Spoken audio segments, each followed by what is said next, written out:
Hello everyone, Lawrence Fleming here. I'm going to get this video for today started here, but I'm probably not going to end it here because I don't have a place to sit down. But it is a beautiful view. You can see all that behind me.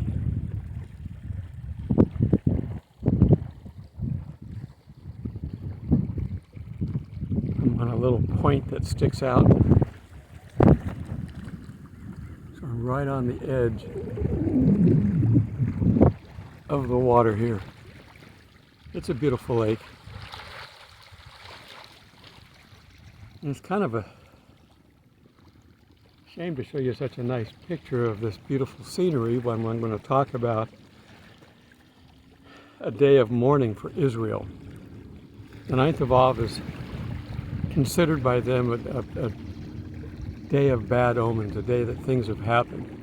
Now we can argue whether the dates that they're claiming are correct or not, it doesn't matter. They believe it, and that's the key. They claim that both temples were destroyed on this day, that World War I started this way. They consider World War I and II the same war because it was with Germany, which led to the Holocaust. So it's not a good time for them.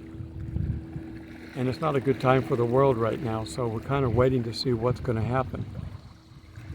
We have been a bad country overall.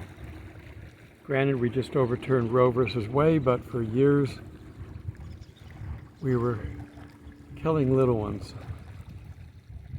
We have the record in the world for that. That's not a good record. We're calling for the dividing of Israel. Not another good omen. I suspect that we're going to get our punishment here soon. It's beginning to look like the rest of the world is standing up to us. They no longer fear us. Oh, they know that we can hurt them, we can sting them. But do we have the will for it? That's the key. I don't think we have the will for it, and we certainly don't have leaders that believe God is behind them, which has led to a lot of victories in the past. The 9th of Av is basically a day of fasting, and throughout history it basically runs anywhere from Saturday to Tuesday depending on the year. And it's such an important day of fasting that if it falls on the Sabbath, they move it to Sunday so they can fast.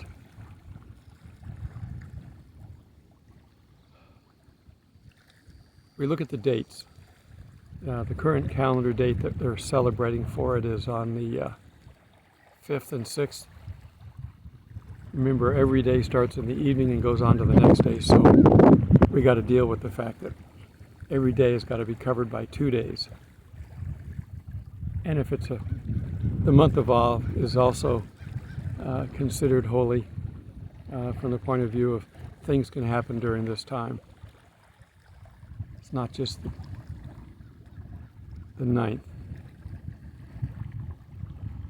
So we're looking at a, potential watch time for something to happen. I continue to say, and I will say this until I'm standing before Jesus, that there is nothing in the Bible that says the rapture has to be tied to a Jewish event. Jesus never talked about the rapture. He was talking about his second coming. Paul's the only one, and he was talking to Gentiles. This is a Gentile event. So it's not tied to a Jewish holiday. However, it is tied to a major event that could happen on a Jewish holiday. So indirectly it could be, but it's whether it matches God's timing or not. We've got some very good timeline people out there that are working on stuff that say this would be a good time.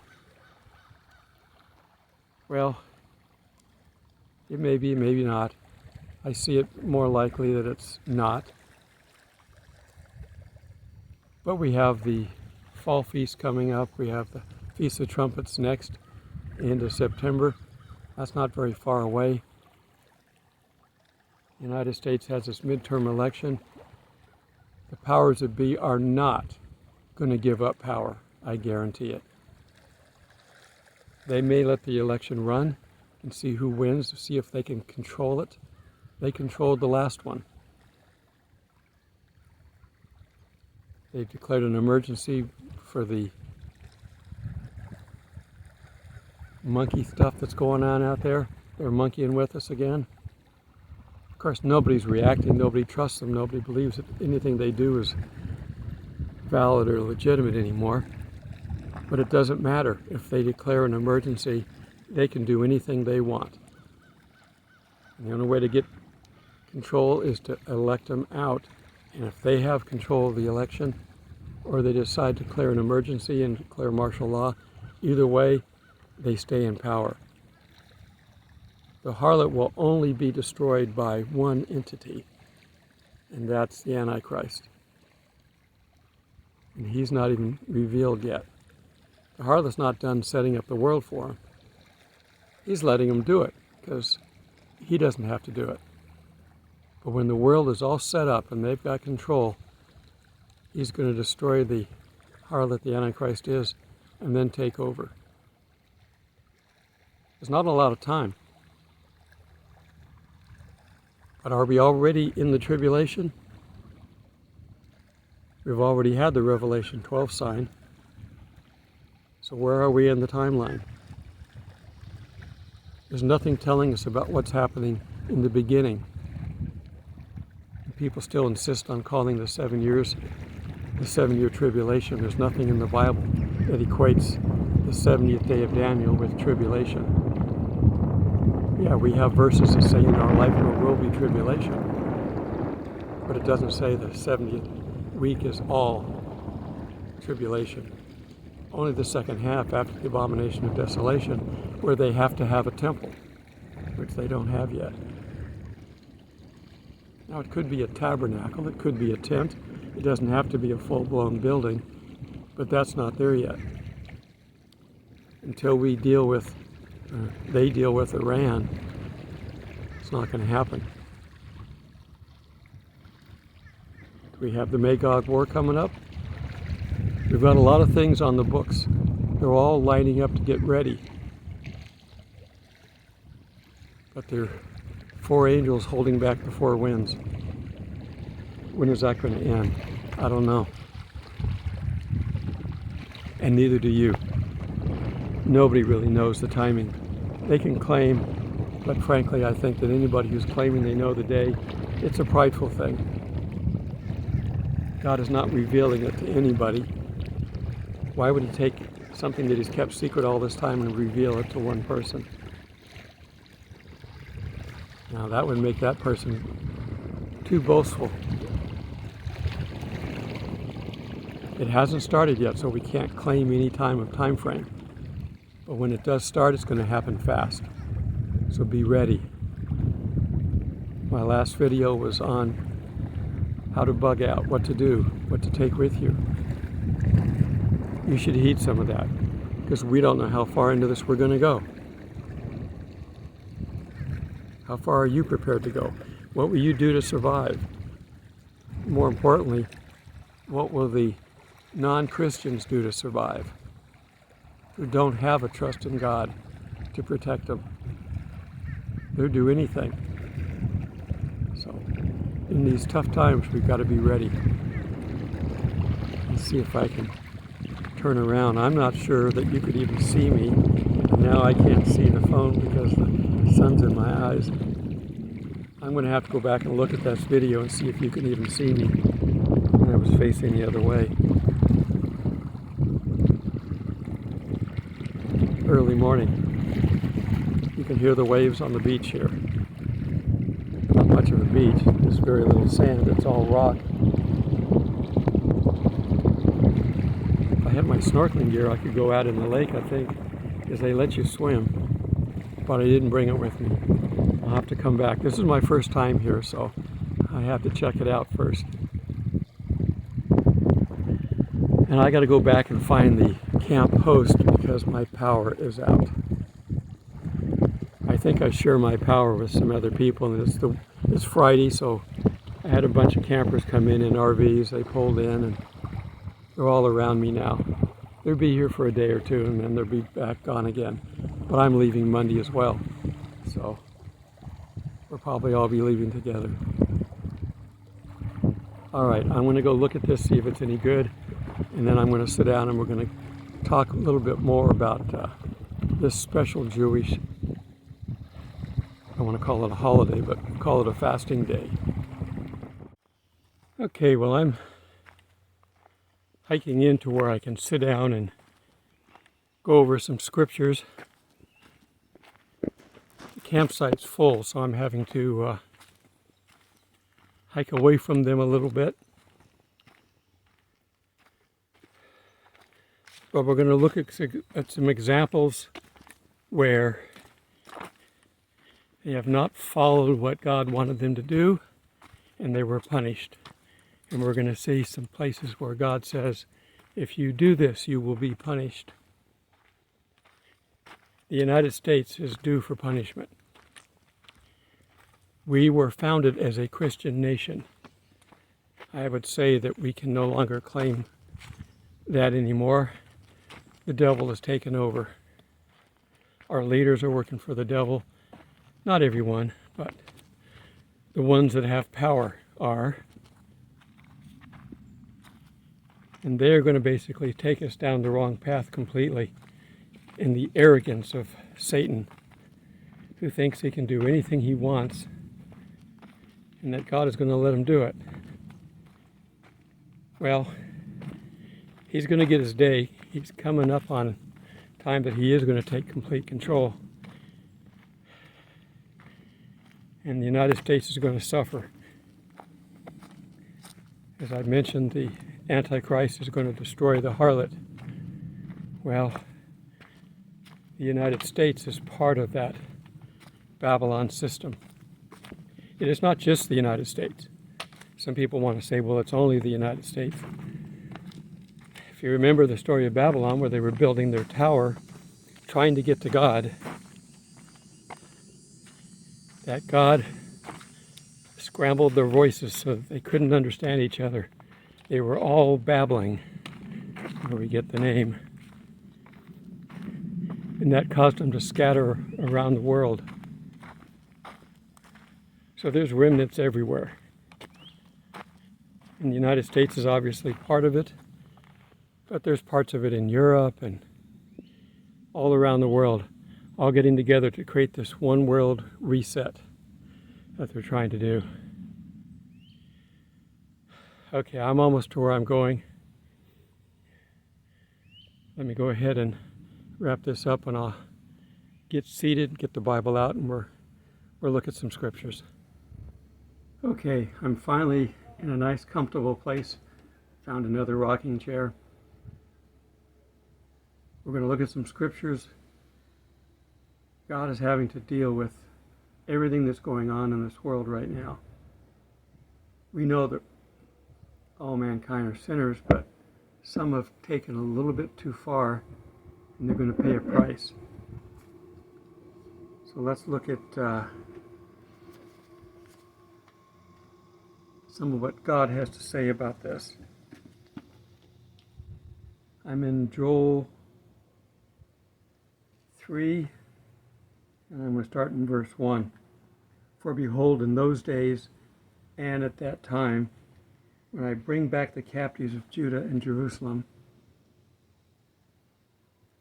I will also gather all nations and bring them down to the valley of Jehoshaphat, and I will enter into judgment with them on account of my people, my heritage, Israel, whom they have scattered among nations.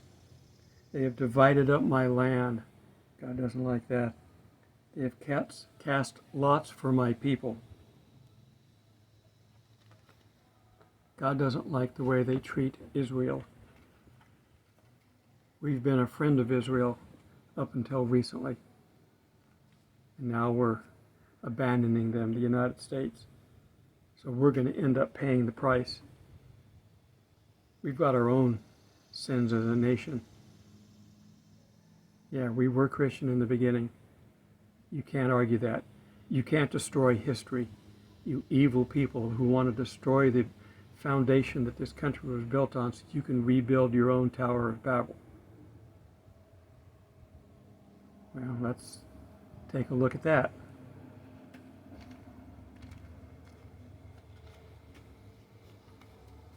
I am in Genesis 11.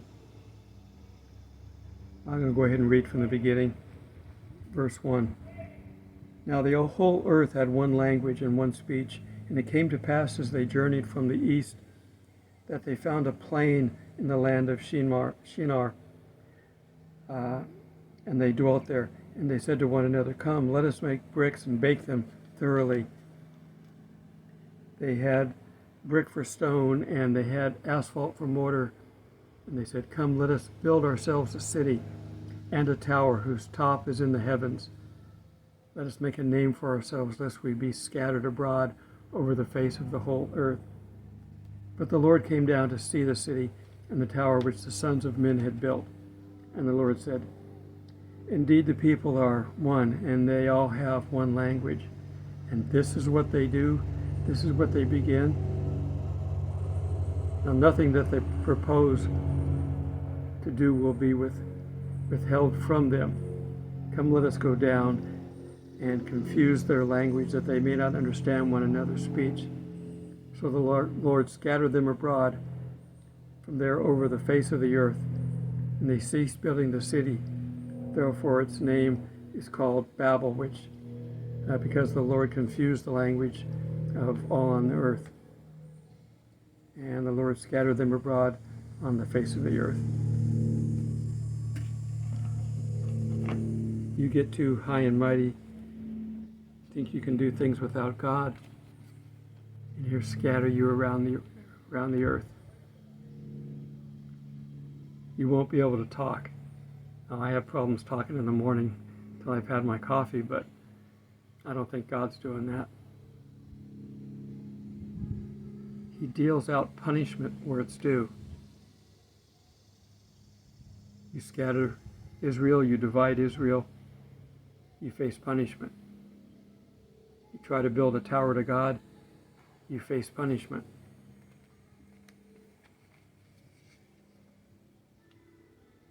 Let's look at, where was I? I was going to read something out of Revelation. There we are. Okay, I'm going to start in 21:5, I think it is. And he who sat on the throne said, Behold, I will make all things new, and said to me, Write these words down, true and faithful. And he said, It is done. I am the Alpha and the Omega, the beginning and the end. I will give the fountain of water of life freely to him who thirsts. He who overcomes shall inherit all things, and I will be his God, and he shall be my son. But the cowardly, unbelieving, abominable, murderers, sexually immoral, sorcerers, idolaters, and liars shall all have their part in the lake which burns with fire and brimstone. You've got a limited amount of time left to make up your mind. Are you going to continue to support God or support this world? You can be king of this world and die and go to the lake of fire. Satan will promote you to whatever job you think you can handle. He offered that to Jesus, and Jesus turned him down. We have eternal life with Jesus in a new heaven and a new earth. We're not destined to a lake of fire. Satan is. He'll get there eventually. It'll be after the millennium, but he'll get there. He's going to have after his little bit of run coming up, whether you believe it's 7 years or 3.5 or 2.5 because it's cut short, whatever it is, it doesn't matter. Satan's going to get his last dig in. He's going to get kicked out of heaven, and he's going to come down here mad. That's probably our reason for the rapture. But the bottom line is, all the things that are going to happen, the wrath of God, allowing the Satan to do his thing, the Antichrist, all that, it's very, very short-lived. the amount of time since Jesus was here is over 2,000 years. And Satan's only going to have, like I said, either 7 years or 3.5 or 2.5, however, whichever timeline you want to pick. It doesn't matter.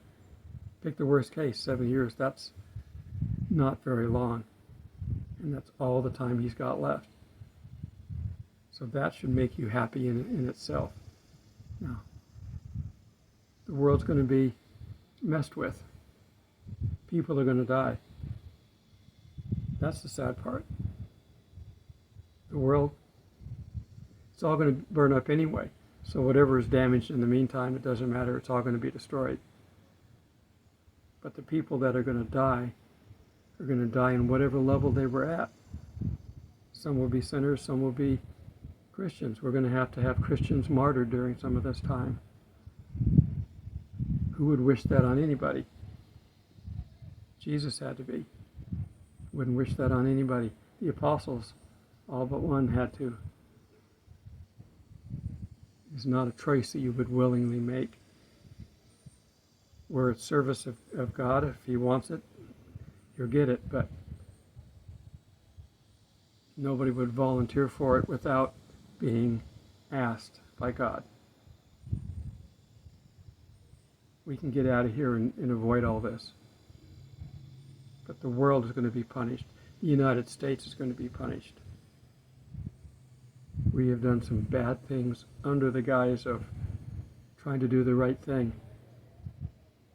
Because evil has been creeping in for some time. Evil has been developing around the world. Satan has been out there working his people. But he's almost out of time. So that's the good news. The really good news is Jesus died for our sins and we can accept him and have everlasting life. That's the best news. The second best news is that Satan is almost out of time and then he's going to be cast into the lake of fire. And finally we're going to live with God and with Jesus forever. It's all good news. We just got to take a ride down this bumpy road. Now, how far we got to go down the road before we get picked up, I don't know. Nobody knows. We're not supposed to.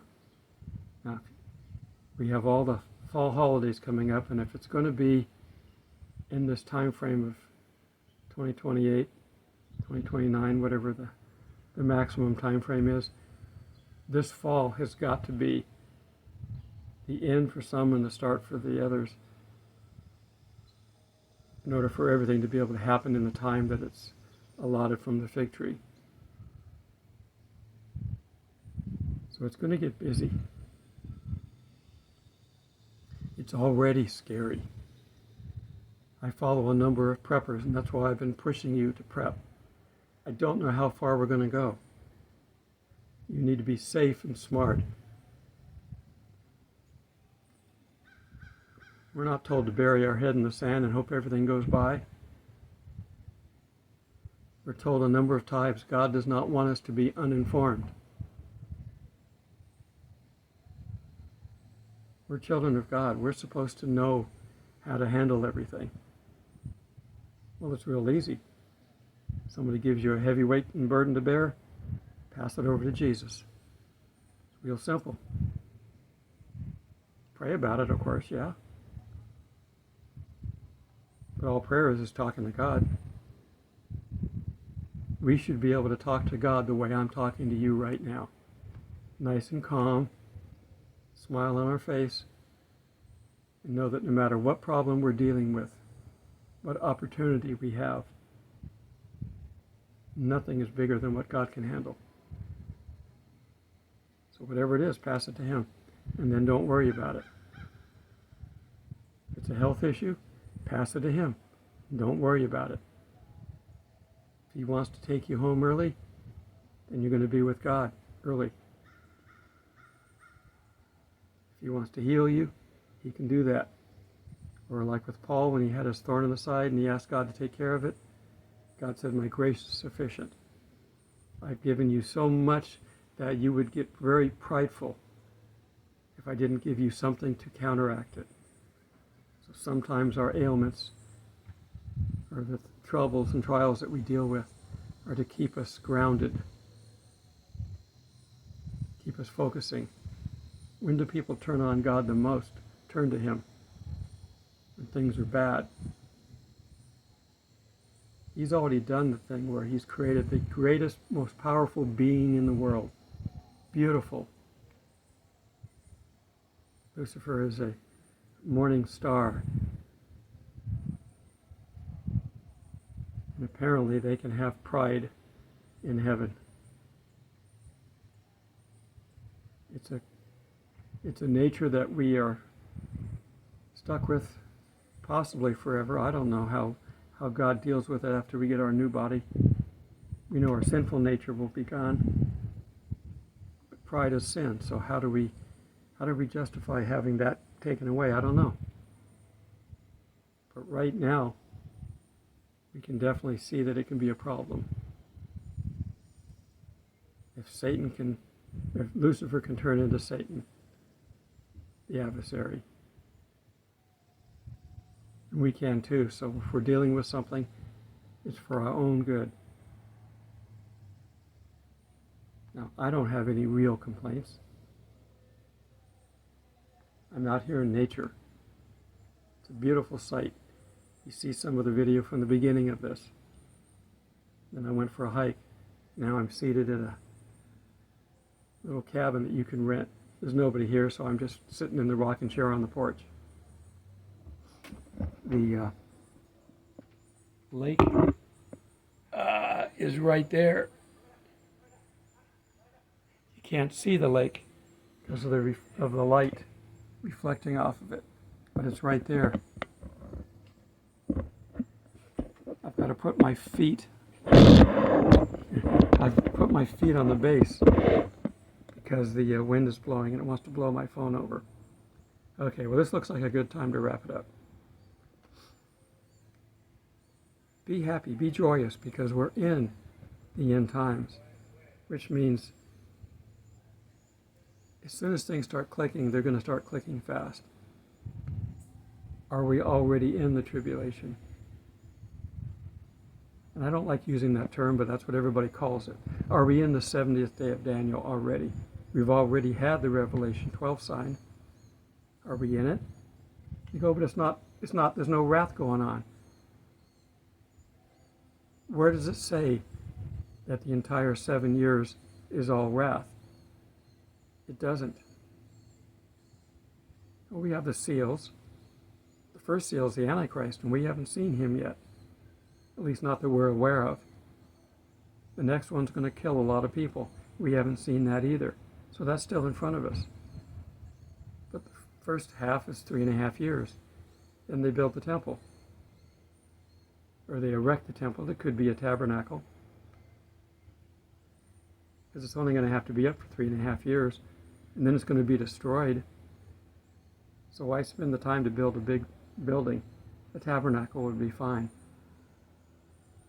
Or a small building. It doesn't have to be. They don't have to build the whole thing anyway. They're told the outer court doesn't matter. It's owned by the Gentiles. Exciting times. Scary to some. The ones that are scared by it need to call God for help. God's had a 911 number going on forever. All you have to do is call it. Now, it would help if you knew Jesus personally before you did, but here answer. Either way, if you're calling on him, he may remind you that Jesus died for your sins. I assume that most of you watching this on my channel are Christians, but there may be a few that aren't. There are obviously still Christians, or there are still souls to be saved on this planet because we're here.